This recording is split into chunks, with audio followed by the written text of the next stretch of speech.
Paul, welcome. How are you? Yeah, very good, thank you. And yourself? Yes, very well, thank you. Thanks very much for joining us. It's I've been looking forward to this. Um, I'm going to jump straight in if you're comfortable with that. Absolutely, yeah, of course.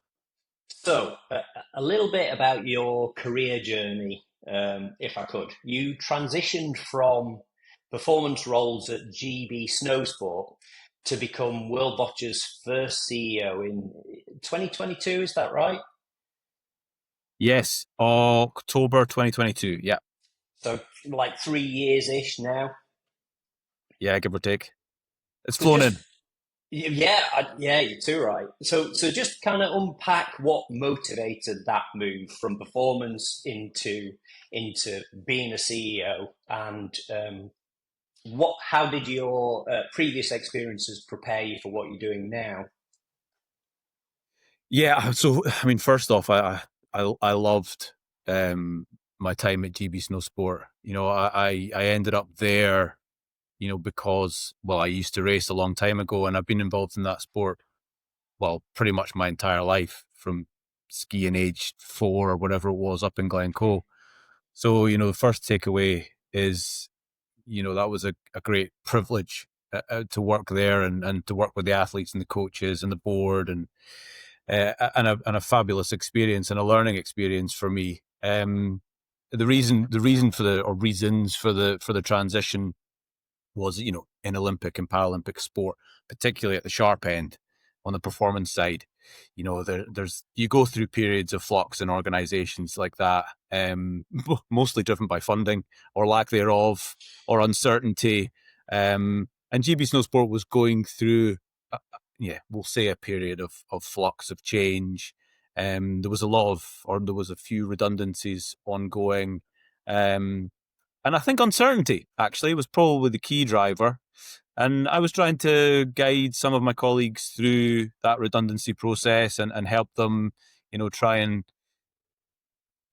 help with their CV and how they transitioned. And it was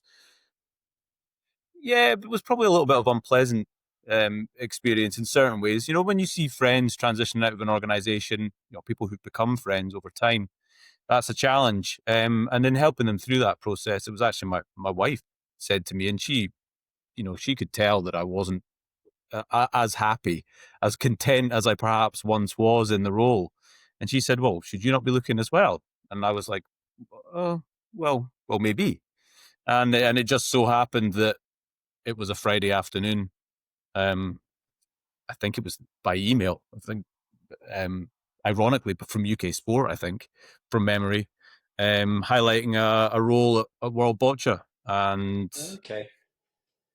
the it was the only job I applied for. And unfortunately for me, and quite a funny story, it was actually the closing date for applications that day. Um, Wow. Okay. yeah, which, given that I couldn't remember the last time I had a job interview, genuinely, I can't remember. And, my career's kind of evolved over many years through different industries as well. All relevant background, but I hadn't looked at my CV for a very, very long time. Yeah, I was going to Or, say, did or you had a even job. have a CV? I did have a CV. Yes, I did have one. Why I'd produced it at some point, maybe a decade before. So I had Wow. one, but I really had to update it very quickly, and almost with an apologetic covering letter saying, "I apologize. Just seen the job advert. Haven't looked at my CV for a long time. Here you go." And yeah, and that was it. And I was interested in the role of becoming a CEO. From Yeah. a personal development standpoint, that was that transition was one that interested me. Okay. Did that feel like a natural transition away from performance and into kind of, what would you call it, even general management, kind of strategic development? It's the role has many hats, I think, right? Well, yes, yeah. I think when you think of your traditional CEO role as you would read it in a book, or some managerial theoretical book. It's not that. Yeah. It's a very hands-on job, and you talk about having many hats. In this role, yeah, you've so many, so diverse, and but that's exciting as well. That's interesting. But obviously, that it stands to reason that you're going to end up working in areas of management or areas of a business that you're not necessarily well equipped in. That there's certain things that you're good at in your skill set, and there's certain things that you're perhaps not so good at. And you've got to be honest about that, and bring in the expertise and ask for advice. But the transition was a relatively smooth one. I mean, I managed businesses in the past. I've managed projects in the past, large scale projects. I'd organized events of a reasonable scale in the past.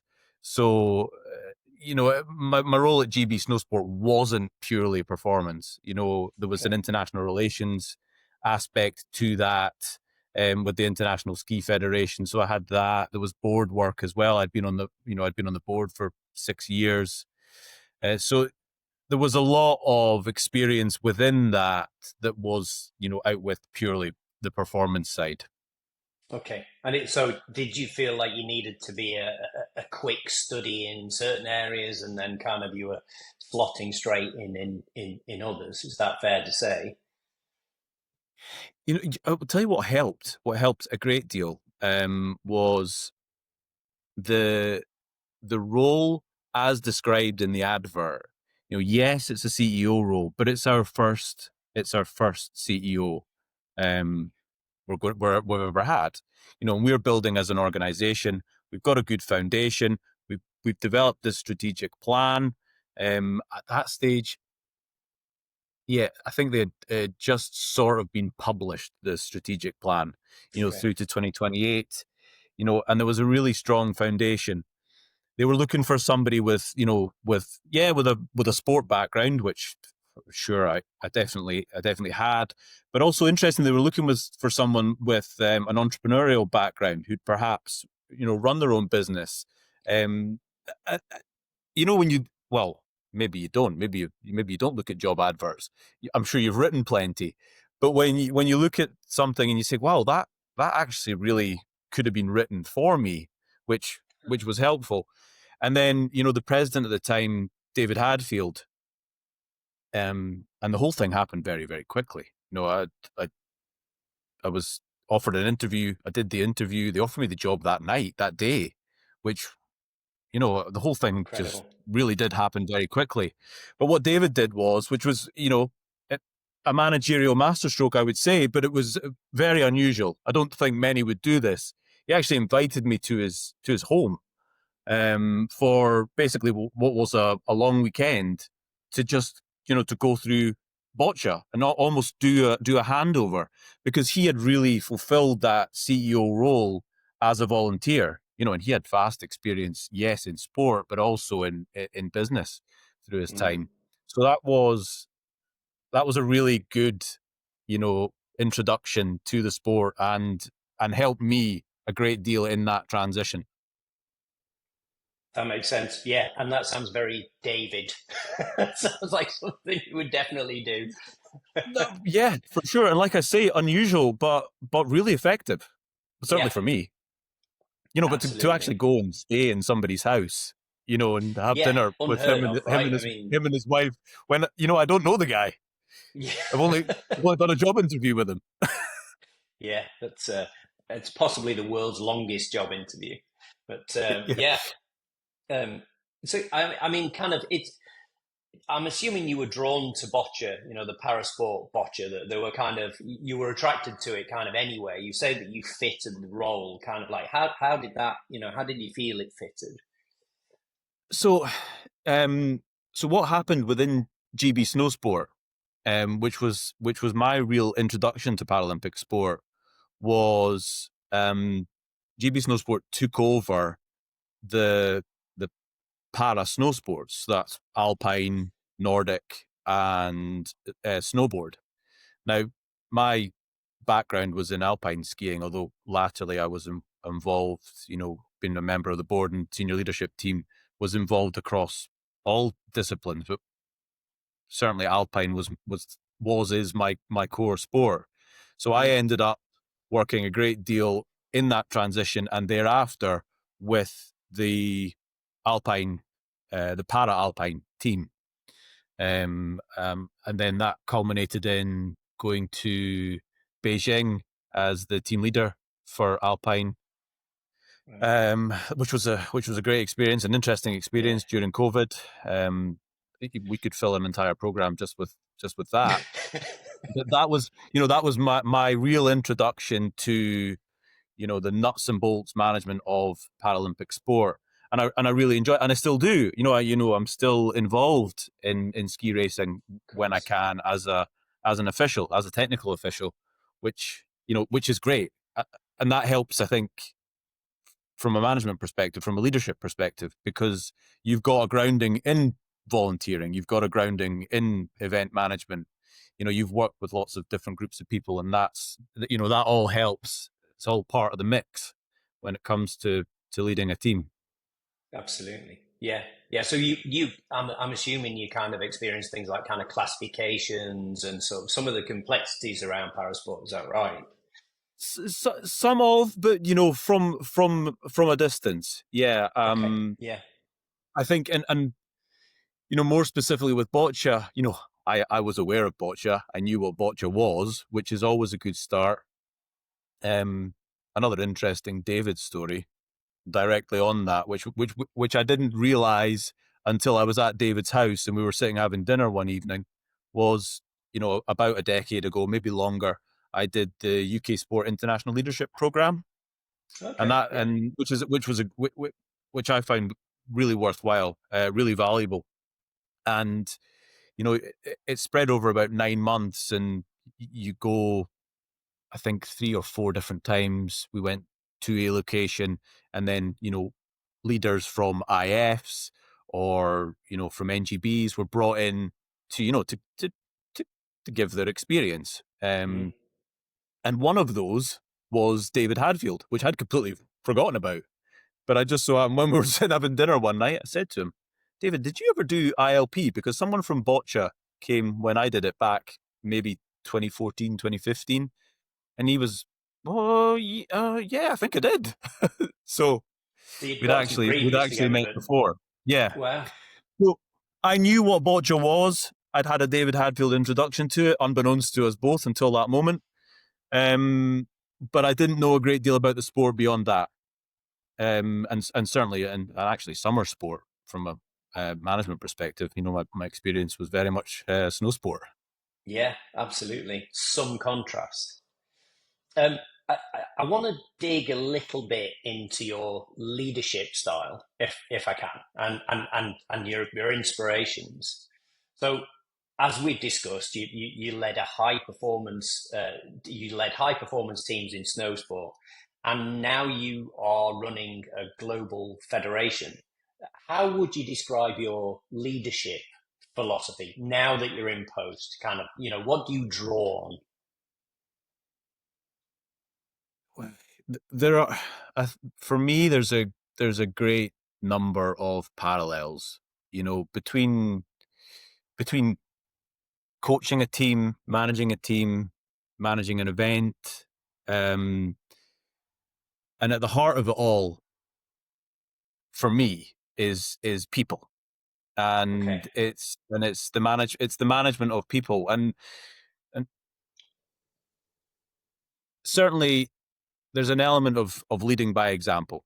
You know, Fundamentally, I try to be a good human being, and lead from that example. And surround yourself with good people. Mm, Who have a common interest, who have common goals. Have a similar growth mindset, but fundamentally, the work has to get done. I sometimes describe myself as a nuts and bolts guy. Is if it needs done, then do it. Just get it done. And then trying to surround yourself with people like that. I mean, it's not, actually, I studied management at university, I studied management and Okay. economics at university a long time ago. So, I had a bit of a grounding in the management theory. Not absolutely convinced how much of that I Translated. engage Yeah. with now. Yeah, but certainly there's a grounding there in the background in the theory of it all. But I think all of my experiences um, have led me to, you know, trusting people, trusting Yeah. the people around you. Um, the idea of a collective responsibility to deliver a task. I'm the antithesis of a micromanager. I'll put it that Okay. way. Okay. You know, I want people to be empowered to do their job, and then how can I facilitate? How can I try and facilitate that? That's the important thing. You know, Yeah. from a boccia standpoint, it seems ridiculous for me to come in and in some way try and put my stamp on it, or enforce a certain type of leadership skill. It's it, it's got to be somewhat evolutionary. Um, you know, we've got our operations manager, Dominic Tremblay, Don't. based in Montreal.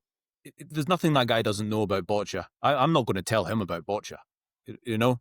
And I've just got to try and use that skill set, understand the people that I'm working with. I think that's really important. And do you know what's fundamental to it all is have fun, Okay. enjoy it. If you're not enjoying it, it's the people around you aren't going to enjoy it. And what I've found over the years is that if people are enjoying themselves, if they have fun in their work, let's be honest, you spend more time working than you do doing anything else. Mm. So you've got to enjoy it, and you've got to have interest in the people around you, and we have our team meeting every Monday. Well, at least one a week, but we have it every Monday. And how does that start? That starts by a conversation around what you did at the weekend. Yeah. And that's not a management thing. That's a genuine interest in what your team are doing and what makes them tick. And that then allows you to understand how you might get the best out of them. That's fascinating. It was Phil Andrews over at USA Fencing basically said essentially the same as you did. I mean, kind of obviously we have similar roles, but very often I think CEOs are seen as these figureheads, that kind of these monoliths, these individuals who kind of stand a level up literally, organizationally than all else. But I think kind of what I'm hearing is that the very best CEOs kind of are remove those levels, kind of flatten the structure and kind of are kind of at peace with their team, if you like, at one with their team. Is that right? Yeah, no, absolutely. And I think one thing I always try and remind myself is that, it's not me that's doing something. It's us. It's a team. Ultimately, I'm aware that the buck stops with me. Sure. If something needs dealt with, then that's at a certain level, then shit, of course, then I have to deal with that. And there will be a time where I have to stand up and be counted. Um, however, you know,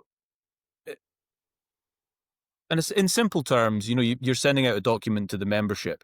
Yes, okay, I might have drafted it, but it comes from the team. And Yeah. that's the same. But that goes both ways. You know, if for example one of the team does something that they're not particularly proud of in terms of a piece of work, or we get something wrong, and that happens. Absolutely, it happens. Small team, a lot going on, many different hats. Little mistakes here and there are going to occur, and that's how you deal with them, and you deal with them, collectively. That feeling of collective responsibility, and I think that's critically important. Because don't be afraid to make mistakes. Don't be Yeah. afraid to make decisions in case you may make the wrong one. no, that doesn't work. That just stalls everything. You need to just crack on. Try and do Yeah. your best. Try and make the best decisions at all times, of course. Um, Try and do as much research before you make those decisions as you possibly can, and then you move on. So would you But if you say get you're it a wrong, proponent? I'll protect the team, and Yes. and Yeah. that's and that's the wider team as well. You know, we've got a small core staff, we've got a board, but we have hundreds of volunteers Yeah. all giving their Yeah. time. Absolutely. Would you say you're a kind of a proponent of sort of the fail fast mantra? You know, sort of make an omelette, break some eggs. Kind of go ahead and do it, apologize afterwards, sort of approach. Is that kind of I may have uttered the words. It's better to ask for forgiveness than for permission. On the odd occasion, it would be true to say. Uh, yeah, but you need to do your research.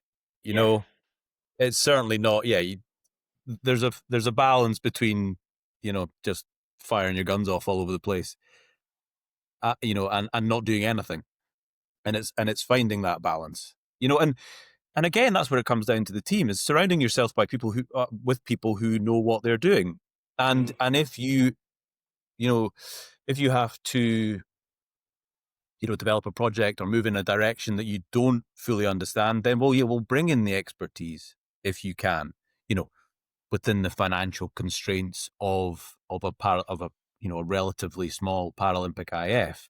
yeah, Um, but yeah, so within reason, I would say yes. yeah, yeah. No, good to hear. Just drilling down into culture a little bit. So coming into Boccia, do you feel like, or what culturally have you shifted coming into the organisation? What changes have you made, if any, since you came into World Boccia? Were you able to kind of fit right in, or did you kind of need to put some changes in place that kind of made it a better setup, for example? I think fundamentally, boccia as a sport and as an organization was in a really good place. They had a strong backbone. Many thanks to David and the board on that front as well. It did, there's a strong backbone in terms of the governance and and the basic underpinnings of a successful sports federation or successful company. Actually, Mm. a lot of that was in place, and it's a small team. And I think when I came in, it was an easy transition, um, or perhaps easy for me with my personality. It was a relatively easy transition, and culturally didn't change a huge amount, not straight away. Anyway, I mean, I was lucky enough that again when I started in the October, late in the October, in the November. Oh, no, actually, no. I think it was the October. In the October, I went to the IPC General Assembly. First time I've been there, and I went with our now president, John Morgan. Sure. Um, and I can't mention John's name without saying how important. Again, it's about a team. But that's our president, and me and him have a fantastic working relationship. I mean, and that makes things so much easier. Yeah. I can pick up the phone to him, and likewise the other way around, anytime, WhatsApp, whatever it may be, and that communication is key. And I think that's almost the point that I move on to is so IPC General Assembly, and then the following month was our World Championships in Rio. Yeah. So I went there, and then immediately you are immersed in the sport. And I was there for 10 days. You're meeting with the teams, you're meeting with the officials as well. Mm. And that was so important to get an understanding of the sport itself, because we work remotely as a team, which is a challenge for some more than others, but we don't really have those touch points. And and that is a challenge that we have to overcome. And that was nice Yeah. for me to experience the sport firsthand, and to be involved in it, right at the sharp end. Um, and from there, I think what we've done is, I think we communicate more as an organization. I would say that's culturally something that we have done. We have up to 4 now regional meetings per year, which is Okay. basically where all of our members are invited onto a Teams call. They can ask questions, a broad range of topics, whatever they want. They can ask questions in advance. That gives us an opportunity to prepare, rather than say, oh, we'll have to come back to you on that. But Mm. that sort of level of communication with our members, I think when you are that transparent and that accountable, then you almost head off problems, not necessarily before they occur, but if you can before they occur, or when they occur, rather than any sort of stagnation, anything building in the background. So those are the sort of things that we've tried to do, and what we are doing in terms of communication. Yeah. I think that is a cultural shift. Um, I guess that creates an environment of, I don't know what you would call it. It's very open as an approach, to kind of have that all parties meeting. I mean, what we're talking about here is all of the nations that take part in the sport of bocce, right? So it's not an insubstantial thing to manage, But you're throwing the doors open for input, I guess. Is that how it works? yeah, yeah, it absolutely is. Yeah, and I think it, I think it creates a culture of trust. Mm, I think is what it does, and you are well, me and the team. We are front and center. We mm, are there to answer your questions. We are here for you, our members. We are here ultimately, and never forget the sight of that is, your core mission is one to the athletes, without whom you have nothing. So, we're here for you, our members. This is your sport. We're doing, we'll tell you what we're doing, and you tell us whether or not you think that's good, bad, or indifferent, or mm. if there's something you would like to see done better or done in a different way, please tell us. And I think when you are, I mean, you obviously, that way you open yourself up to both positive and Of course. criticism also. However, generally speaking, those regional meetings, are always feel quite collaborative. But I think they're a key um, they're a key factor to build that trust in the wider organization, the wider Mm. membership. Yeah, yeah. No, that sounds great. We're all on the same. We all want the same thing. We're all on the same journey. And as a small IF, we need their support as well, Yeah, as much as they need us. absolutely. And you recently, I think, went over to LA as well. Speaking of the sport and the small competition that's coming up in a few years, Yeah. to look at bocce venues. What did you see there? What excites you most about opportunities in LA? Well, I mean, number one, I mean, I have never been to LA before. No, number one, it's a cool place. It's a real iconic city. Everybody everybody knows about LA, or at least thinks they do. Um, but it's exciting for us to you know as a group of wider sports, not just boccia, Yeah, to yeah, go back to the US, a nation where sport is, it's in their blood. They are a sports mad nation, and that's a good thing. Of course, boccia itself, um, contrary to that, is probably somewhat underdeveloped, but mm, that's an exciting challenge for us, and it gives us a real foothold, a real reason and excuse from all directions to try and build things and make things better in the United States. So that's the exciting part. I mean, in terms of the venues. the city itself, it will be a phenomenal Olympics and Paralympic Games. No Yeah, question about that. And again, the management on the HOC side, the host organising committee side, they're very collaborative as well, and very open to feedback. Our venue is the LA Convention Center, which, as the name suggests, is a very large empty space, a convention center, and they'll build it up much as they did in Paris. yeah, So yeah, there's lots to be excited about. yeah, for sure. Is it? I mean, does the sport receive a significant boost as every Paralympics happens? I'm thinking maybe back to London 2012. Every time this event comes around, that cycle happens. Does that project the sport forward? Does that help you and team grow, or kind of, sort of spread the word? How does it kind of support the sport?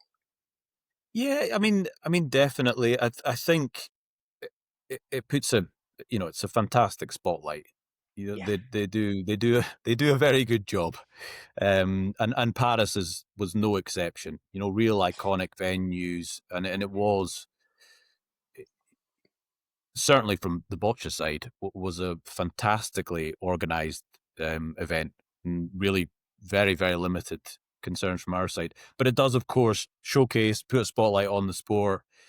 Um, from our side, we don't necessarily see an increased interest because we're not, on that participation side. I think that's where you do see it more, and that comes okay, down to our nations, to our members, and them bringing on, grassroots athletes. And that's one of the things, and it's possibly something we'll move on to, is ultimately that idea of societal change, and the understanding that, people, and boccia, you know the athletes, the classifiable athletes in boccia, have high support needs. They are all wheelchair users. uh, they have to use a wheelchair. So it's that change in attitude towards them, but providing a platform in order that they understand that there is a sport for them. yeah, And that's easier to do in some nations than in others. But that's hopefully what the Paralympic Games does, is it inspires young athletes, or they're not athletes yet, young people or people of any age, with a disability, to understand that, well, I could I could do that. yeah, I mean, yeah, I digress slightly, but the second competition that I went to was in Zagreb, and I was picked up from the airport by one of the national team coaches. And interestingly, it's a Central European country, obviously, very well developed by whichever terminology you wish to use.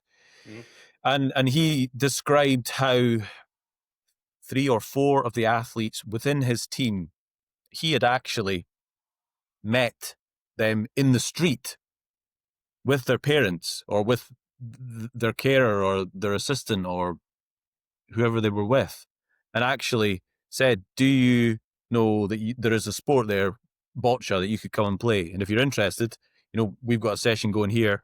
You can come along and try it." And that's how direct it was. And I remember it resonated with me because one of the parents was a lawyer and had absolutely no idea that there was a sport out there for their, can't remember if it was son or daughter, for their child. And so it went on. So that's what I think the Paralympics can do, is highlights. Yeah, inspire and send a yeah, message. absolutely. I think boccia, as a dedicated para sport, I think it's one of the few sports that kind of was designed for people with disabilities, and is yeah, it's wonderful for that reason. How much responsibility or how much of a role can an IF play in engagement? How easy, I suppose is the wrong term to use, but how does one go about encouraging grassroots players, people who, like you say, who may have never heard of the sport, kind of how much of a responsibility is that? How much of that falls on the shoulders of you and your organization? So yeah, I think what we could do is um is well is increase the understanding of the sport, by that through social media or wherever it be. Increase that exposure as much as we possibly can. We need to make improvements in terms of broadcast and getting that out to the masses.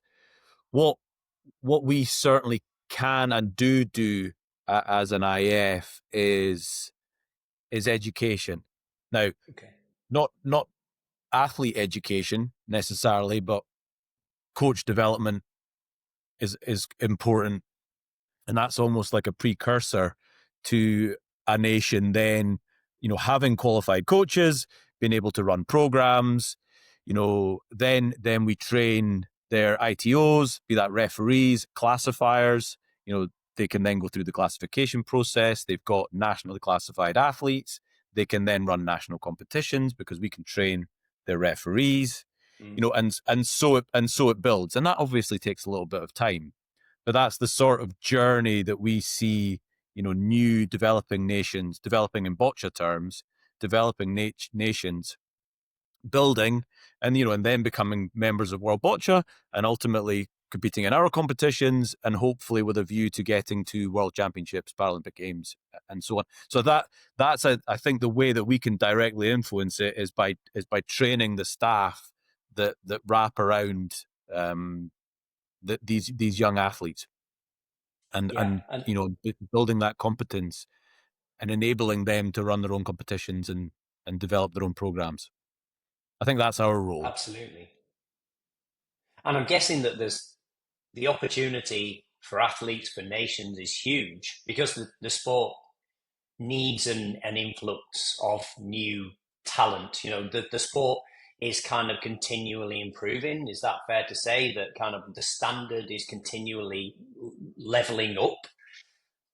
Yeah, absolutely. Yeah, no, it really is. And that certainly interests me from a performance side. And you can very much see. I mean, even in the 3 years that I've been here, yeah, that yes, there is an increase in numbers. That there is an increase in the number of competitions, no question. But there is also, I was going to say immeasurable. Well, measurable in my own mind, but there is a measurable improvement in the quality. Yeah, Especially at that World Cup um, and regional championship level. We saw, or we can see, the investment that certain nations are putting into sports science. The immediate ones that spring to mind are, GB for sure, but the Koreans, some of the other Asian nations, they are investing heavily into sports science and biomechanics. And it's they're not messing around. yeah. No, it's great to see. It's great to see. Um, One on structure. Are there federation models outside of Boccia, for example, that inspire your strategy? Are there other Paralympic or athlete first organizations, for example, that kind of that influence you, that you borrow from, for example, to move things forward? Oh, I mean, yeah, always looking at other federations, whether you want to or not necessarily to compare, but you are always comparing. Of course you are. I mean, you mentioned we're in a slightly unusual position as a Paralympic um, sport, in that we're only one of two Paralympic sports that don't have an Olympic equivalent. So it's Mm. ourselves and goalball. And I think there's probably pros and cons to that. It's certainly, you know, we have a 100% Paralympic focus for one thing. There's no there's no dilution there. But whenever we, take on a project, or, for example, at the moment, we're looking at a broadcast strategy, and how Hmm. we can improve our offering to broadcasters, but also, for live stream, and, to the point where we're talking about, different camera positions. So yes, we will 100% look at the way other sports do that, and they present their sport, and try and pick out the best bits, you know, be it the graphics that curling use, or the approach Mm. that archery have taken.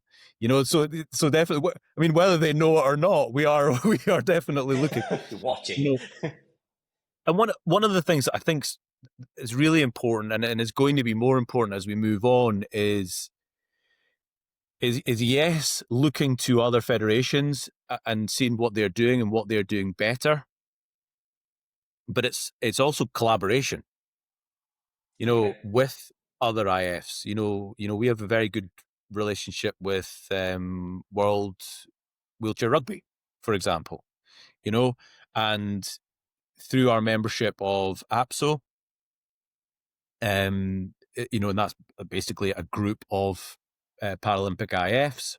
Mm. We're able to, or we are able to collaborate, yes, but I think we need to do more of that. Okay. Again, we're in a similar boat. Yeah, okay. There's certain things where we compete in the same space that, it's probably best left to each IF, but there are definitely synergies where collaboration with other IFs can help. Perfect example is going through the new classification code. There's an increased focus on, classification research, and that backing up what you practically deliver in terms of classification. Okay. Now, some elements of that are sport specific, but many of them, cut across all sports. So as a group of sports, let's, do some of that research together, which is something that we're trying to do, with wheelchair rugby, with others as well, as we develop and build that research. And unfortunately, that's something the IPC is helping to fund, is classification research to underpin what they want to see out of the new classification code Uh-huh. and the rules that spin out of it. So yeah, I think yes, absolutely. We look for other examples all the time, and best practice and innovations, but also I think more critically is that feeling of collaboration with other IFs. So that's about economies in scale, as well as kind of hitting a standard, a high standard. Is that right? Is that the ambition there? Yeah, yeah. Well, I mean, the thing, and it's, okay. There's always going to be different interests, but we're all trying to do the same things, and ultimately, is there a model where there's a set of shared resources, for example, marketing, insurance, um, legal, these sorts of things. We're all having to do, or we will all have to do, or we should be doing, things like sustainability planning, Mm. the the um the transition towards gender inclusion, which, the IPC and the IOC, and to a certain degree, quite rightly, then, they pass off to the individual IFs, because, you know each sport is different. Yeah, Can these things, can the research, can the, is there something that collaboratively can be done together, to help save, well, ultimately save money, but yeah, as you say, economies of scale in terms of, working together, because we have to end up doing the same things at the same time.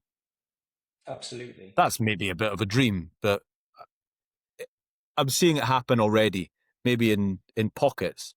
Yeah, yeah. And I think that's something we need to develop further. Does that help with? I mean, you mentioned gender inclusion there. Cultural differences. So you operate on a global stage. certain countries differ from certain other countries in terms of their regard to gender inclusion, for example. Is that flattening that? Does that help kind of, sort of reach a quorum, sort of a level playing field there? Yeah, I think, well, in terms of gender inclusion for us, we post post Tokyo, so we're not going too far back. Um, we separated out the individual competition. So up until that point, it was just an individual competition, regardless of gender, male, female, in the, competed together. At Mm, that point, it was decided before my time that was, that we were going to have individual competitions for both male and female athletes. And now that has had the desired effect. That is absolutely the right course of action, no question. And what we've seen since then is 75% increase in female participation. Now, wow, that's fantastic. Of course it's it is. phenomenal. And building on from that, what we'll see at the next games in LA, I'm very pleased to say, is gender parity in terms of the number of athletes who'll be competing at the games. We have more athletes competing at the next Paralympics than we did in Paris, only by 4. But Mm, what that's allowed us to do is to have, we've had to change some of the rules in the background, specifically around the BC 1-2 team makeup, to allow for it, but to also to ensure that gender parity at the games, which okay. we felt was critically important, and the IPC fortunately agreed. Yeah, no, that's great to hear.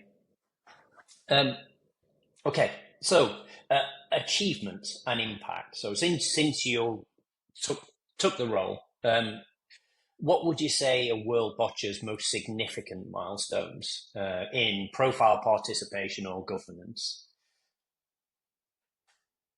Um, so I mean, certainly it's been nice to see increases in all of those, actually. In terms of profile, what we've tried to do is change. So, and these things do take time. It's one thing I'm keen not to do is change things too quickly. Mm, And and by no means is that me saying, don't want to don't want to move on, don't want to change things. Definitely not. It's trying to do it, incrementally, because the sport itself, I think we need to go through a period of stabilization. There's been a lot of rule changes over we talk about the change to the team makeup, the gender inclusion. There's been a lot. There was a ball licensing process that we went through as well a yeah, few years back. So there is definitely a period from a sporting perspective of stabilization, and I think in terms of the profile, we're looking at sort of simple things like changing the rhetoric around our website. Our website was and still is, but we're changing that over time. Is very member focused.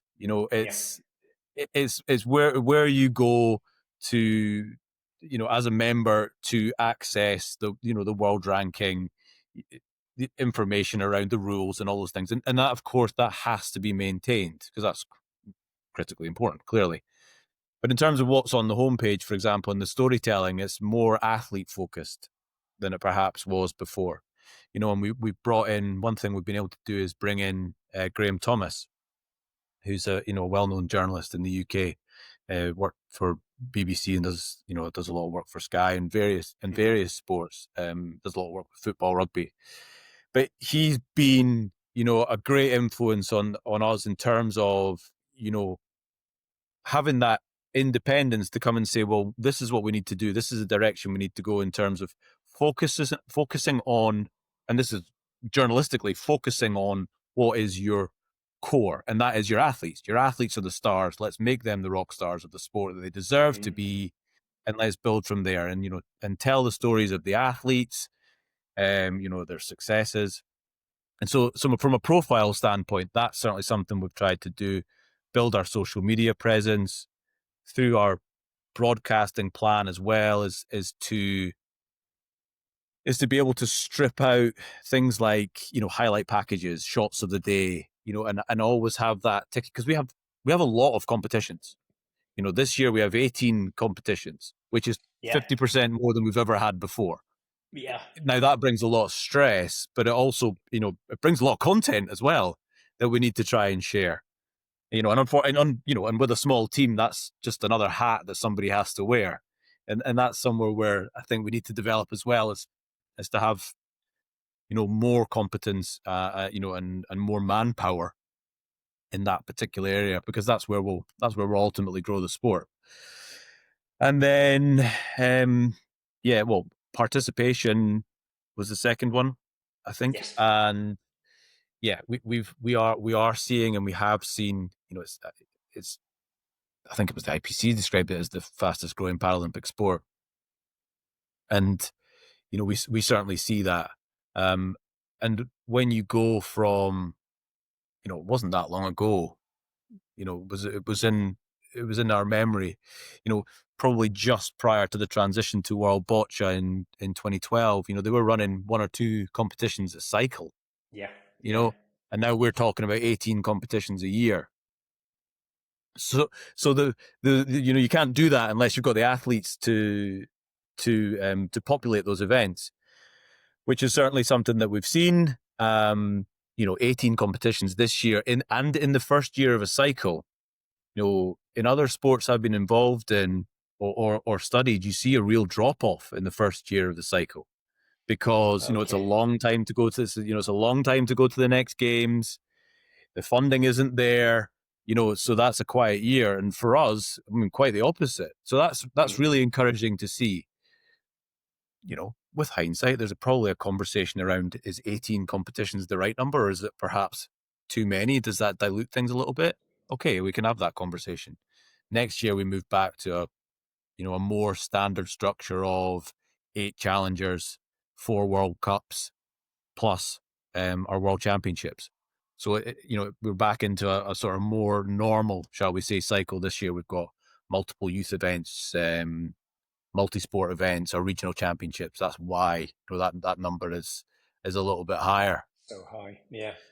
So yeah, so participation is good. Key to what we're doing and have done over the last few years is our development work in certain parts of the world. Africa, we've invested in training there, in the Caribbean, in South America as well. And that's trying to introduce new nations, new members to the sport. Again, ultimately funding is a challenge, and that idea of societal change, you know, is never more critical than in certain parts of the world. Say Africa, for example, where people with disabilities are treated in a very different way. Mm. The very idea of sport is very much secondary to a lack of access to healthcare, a lack of access to education of any sort whatsoever, to wheelchairs, to transport. All of these things, they have to come before sport, Yeah. of course they do, Yeah. and that's a challenge. And then where were we? Was it governance? Governance. Yeah. I guess we've touched on a few of those things. I guess probably over the last however many minutes we've been talking for. But interestingly, one of the things we are currently, currently embarking on, but about to embark on, is a complete governance review. And that's mostly around our mem and arts, our bylaws, probably a little bit outdated now. So that's going to be the next challenge, or a challenge. But I think we're in a good place to move on and develop that, and again bring our membership along with us as well. I Yeah. think Yeah. to bring them on that journey, that's important too, as we discussed Absolutely. earlier. Yeah. Absolutely.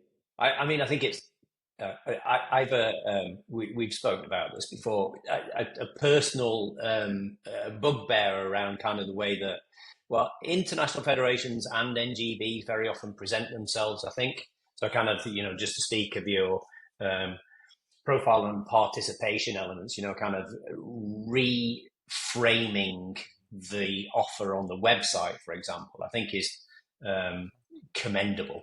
It's good to see kind of a move outside of just offering up the nuts and bolts of what it is to be a member, for example, and kind of, bring throwing some of the excitement of the game in. Yeah. Yeah, it's great to see. And of course, all of that stuff, very much has its place. It absolutely can't be forgotten. However, a website that's for information that has the memorandum and understanding of memorandum and articles of association of the organization front and center. That's not what people want to see. We Yeah, want people to. You, if people are going to be introduced to this sport, the first place you want to point them to is to the World Boccia website. And they don't necessarily want to see that documentation. They want to see interesting content around the athletes, the competitions, yeah, the exciting stuff, yeah. the bit that invokes passion in people. And and we need to understand that, and that's certainly what we're trying to do through our website, yeah, but also through our social media content as well. Yeah, absolutely. So, a broader question: how do you maintain momentum? How do you keep motivated? And kind of the fascinating thing about leaders in sport for me is kind of this sort of boundless energy. Despite the fact that the job is not straightforward, where do you get that motivation from? Well, fundamentally, well, for me personally, I mean, fundamentally, it is you know an unbridled love for sport and everything that it's given me, and I see it, in my kids. I'll always say to my kids is, they're all involved in team sport. They all play football, and I say to them, look, enjoy these times, especially in team sport, because these will be your friends. Some of this group will be your friends for the rest of your life. You know, make just make the most of that experience. Yeah. And that's what I did playing rugby or ski racing or playing cricket or whatever it was, or playing football or the various sports that I've played, I've had the pleasure of playing and been involved in. You know, so fundamentally, there's a love for sport, and I know that all of my team have that as well. And by Mm. team, I mean the wider team, in pretty much everyone who's involved. And don't forget that. Don't forget the joy of sport. It sounds I don't know, a bit Sounds cliched, like a hackneyed perhaps. phrase, is it? Yeah, yeah, Yeah, absolutely. but it is true. So and we've got an excitement around the group of we've got so much headspace. We've got so far we can go, but we also day to day we have a lot to do, and we have Mm. a duty, we have a due diligence to do that as well as we possibly can. 18 competitions a year, along with our stakeholders, of course, our HOCs are absolutely pivotal to that, and maintaining those relationships is critical. But 18 competitions in a year puts a big strain on an organization, and and that work doesn't go away. Mm. It has to be done. And and again, it, goes back to right to the start of the call, and what keeps people motivated. And when you talk about management, I think about myself, what motivates me, and what because I've been an employee. Mm. I've had bosses. I know what it feels like. I still do. When I go and do different roles, I have a boss, and I know what motivates me. What makes me unhappy. So it makes it easy for me to then pass that on and try and and nurture an environment where people are enjoying themselves. And Yeah. as I said before, I think if you're enjoying yourself, you are intrinsically motivated to continue and keep going. And And that becomes the and resilience almost, yeah, does it? Yeah. I think so. Yeah. So it's kind of a I mean, self-fulfilling. I'm not going to put that in a textbook, obviously, but hopefully you know what I mean. Absolutely. I mean, I think that the Olympics and Paralympics are kind of this, you know, 4 yearly reminder of kind of what a wonderful thing sport is, and kind of how engaged people are. And you're right, I think kind of, like it's very easy to think little of, the sport that you're part of a team in, and kind of the friends that you've made there. You take it for granted very often. But when people drop out of sport, they stop playing a sport due to injury or something like that, that can all change. It just kind of, yeah, the value of it can't be underestimated. Yeah, For sure. completely agree. Okay, so what are your ambitions ahead of LA? What are your ambitions for let's say, athlete experience and organizational growth? What are you? Do you set yourself a milestone? Have you got kind of a target to hit? Where are you headed? So I mean, we have our strategic plan, which sets out in broad terms. I think mostly around key governance, planning that needs that or that we wish to do. Not doesn't need to be done, but we wish to do. There's things like from a governance standpoint, sustainability planning, Mm, safeguarding. These are things that we have built over the last year, 18 months, a sustainability plan. We've worked with KPMG in Australia to develop that plan, and that's a from scratch, stakeholder invested, interviewed brilliant. plan specific to World Boccia, which I think is a great thing because it's very Yeah, easy to go down the path of least resistance route and copy paste something that the IOC have done, for an example. And you do see that a lot. So that's a standalone plan that's close to final draft now. Actually, you've also we've developed our safeguarding plans. So you know all of that stuff needs to be done and sits within inside the framework of that strategic plan. And out with that, what are the things that I certainly would like to develop further are, and we've touched on it, is broadcast.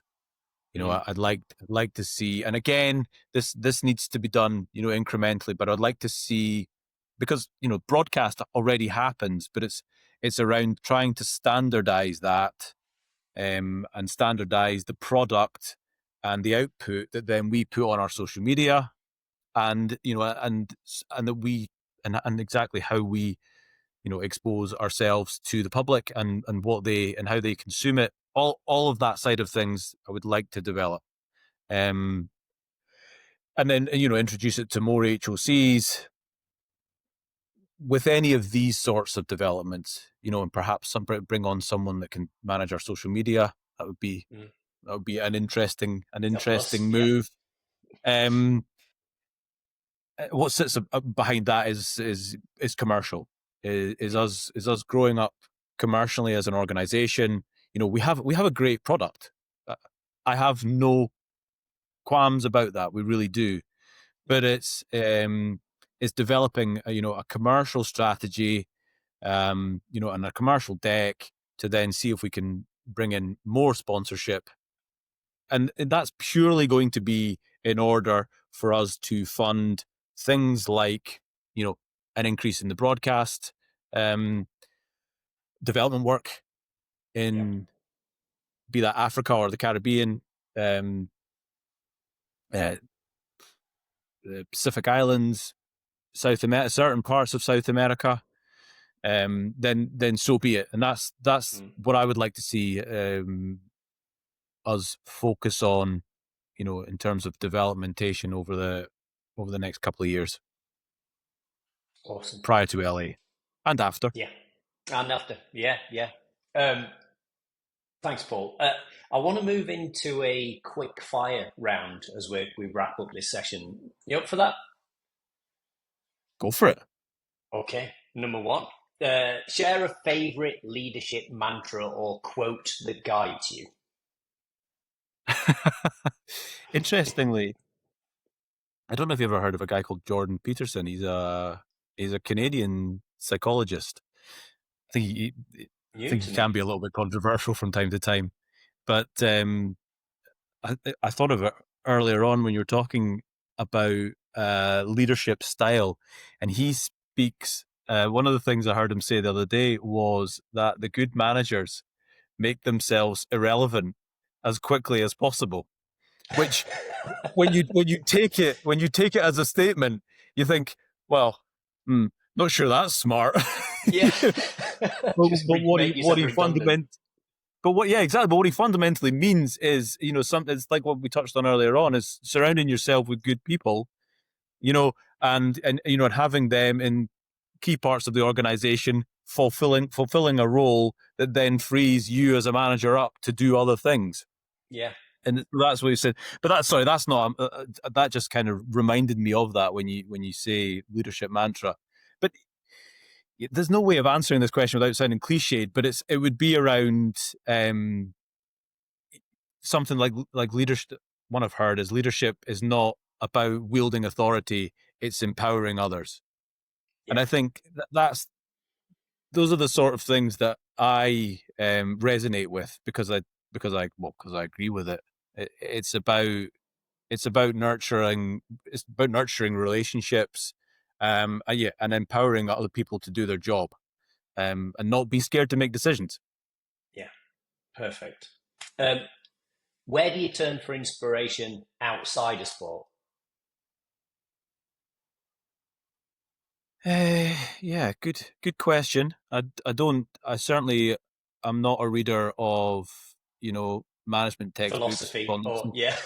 yeah, not since my days at university. Anyway, but I'm certainly inspired by you know sporting stories. There's a real sporting theme to my life. There's no Yeah. question about that. And it's probably a good thing that I've ended up working in sport. For But fear of not being able to do anything. yeah, yeah. Well, I mean, and I've got and I'm never afraid to ask for advice. And I've got friends and mentors who I'll definitely turn to and I'll speak to about specific things. And Mhm. that's I guess that's probably where I would go for inspiration. Even back to my dad. My dad's always been a manager. He's always managed people. In perhaps in a and actually, and his management styles evolved over my lifetime. From early oil and gas days. And obviously you're always inspired by your dad, aren't you? Mhm. But there are Yeah, always yeah. people that I'll call on, that are not necessarily from a sporting background. Many are. Mhm. No, but I'm never afraid to say that I don't know something. I'm going to find out. I'm going to ask the right people. I'm going to ask for advice. And John, our president, is a very good sounding Yeah, sounding board as yeah. well. We work Absolutely. well together in that way. I'll never be afraid to ask him for his advice. Certainly don't know No, it all. Would never pretend to. yeah, yeah. Yeah. And what advice would you give someone stepping into an IF CEO role today, knowing what you now know? So I would say that don't never lose sight of